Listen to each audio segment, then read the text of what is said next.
Our world lead now, President Trump himself finally admitting that when he has had the chance to confront Russian President Vladimir Putin on the phone last week or in previous weeks about that U.S. intelligence suggesting that Russia has offered bounties to Taliban terrorists to kill U.S. and U.K. troops, the president says he never brought the subject up.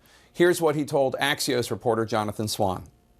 Frankly, that's an issue that many people said was fake news. Who said it was fake news? We discussed numerous things. We did not discuss that, no. And you've never discussed it with him? I have never discussed it with him, no. I would. I'd have no problem with it. But you don't believe the intelligence? It's because you don't to believe the intelligence, that's why. Everything, you know, it's interesting. Nobody ever brings up China. They always bring Russia, Russia, Russia. CNN has reported that intelligence on the Russian bounty plot was in the president's daily briefing sometime this past spring. President Trump has spoken to Putin at least 7 times since March, therefore has had at least 7 opportunities to bring this up. I want to bring in retired Republican Congressman Mike Rogers, who was the chairman of the House Intelligence Committee. He's now a CNN national security commentator. Chairman Rogers, thanks for being here. Now, obviously, even if the intelligence is disputed, which it is, this is not a slam dunk, as has been said. Some people in the intelligence community think this is definitely a real thing. Other people question it. Regardless, is there any excuse for an American president not raising this with Putin, given that they've had at least 7 conversations? Absolutely not. And you could see if the president said, hey, and this was part of a strategy, I don't want to talk about it. I'm going to use the next tier down to go in so you can take the gloves off and really hammer this home. But what I heard him say was, I still don't believe it. We're not going to do it. I didn't do it, which means no one's doing it. And that's what worries me most. Remember, it made it into the president's daily brief. So even if it was on the edge of maybe, but maybe not, it made it into the president's daily brief. That is screened by a whole bunch of agencies that come together to put forth what they think is going to be in the president's daily brief. So the intelligence exists. That's what it tells me. And it tells me that they've just decided that they're going to err the other way. And I think when you have troops in the field, in contact with the enemy, and we already know, General Nicholson said, hey, guess what? The Russians are giving money and guns to the Taliban. We knew that. This bounty thing is not that far of a stretch. It's really concerning. We still have troops in Afghanistan. Right. And listen to this, because as you know, even if the intelligence about the bounties isn't definitive, General Nicholson said, clearly Russia has been helping the Taliban. Listen to Swan press the president on that topic. John Nicholson, former head of forces in Afghanistan, said, and this is when he was working for you, that Russia is supplying weapons to the Taliban.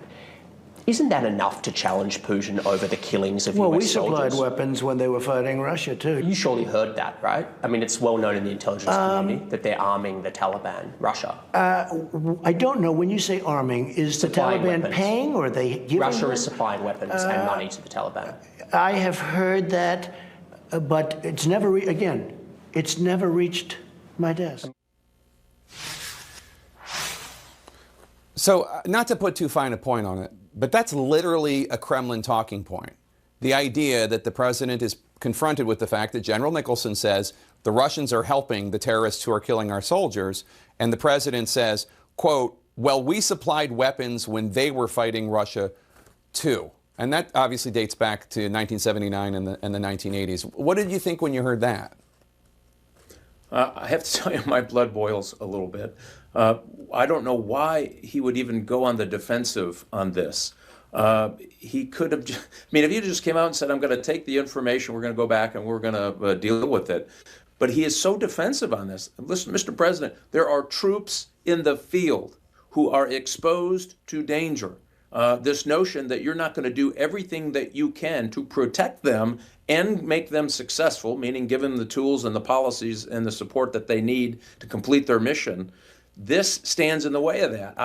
It defies logic to me that anyone, including the national security team around him, would say, yeah, okay, whatever. That something better change on this. I don't think he understands that this is an Achilles heel to the many supporters of his in the military who look at this and think that somebody's turning a bit of a back to them. I mean, my blood pressure goes up just talking about it, Jake, because we're not doing everything that we can. Listen, it's, again, no big stretch. The fact that the information that was provided about the weapons and the money came in 2018 and in 2020 says, never reached my desk, no big deal. That is a problem. And Mr. President, if it didn't get to your desk, maybe do something about it.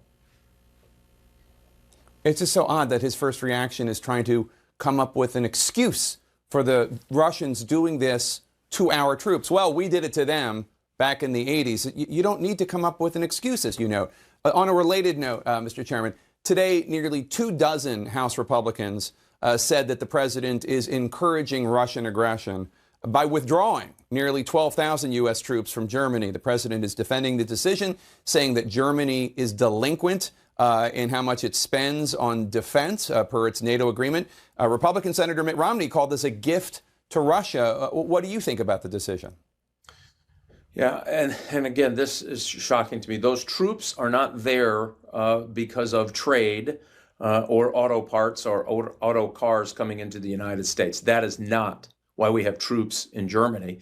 We brought those troops and that development of those command structures there, including air defense units, which they're moving as well, is a counterweight to Russian aggression in the Eastern Bloc. And so you're sending the wrong message. This isn't, yes, I wish Germany would pay that 2%. I do.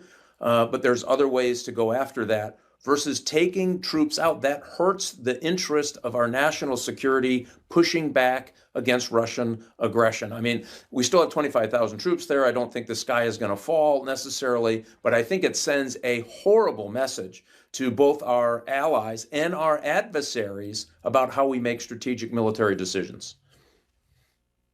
All right, Chairman Rogers, thank you so much for your candid thoughts today. We appreciate it.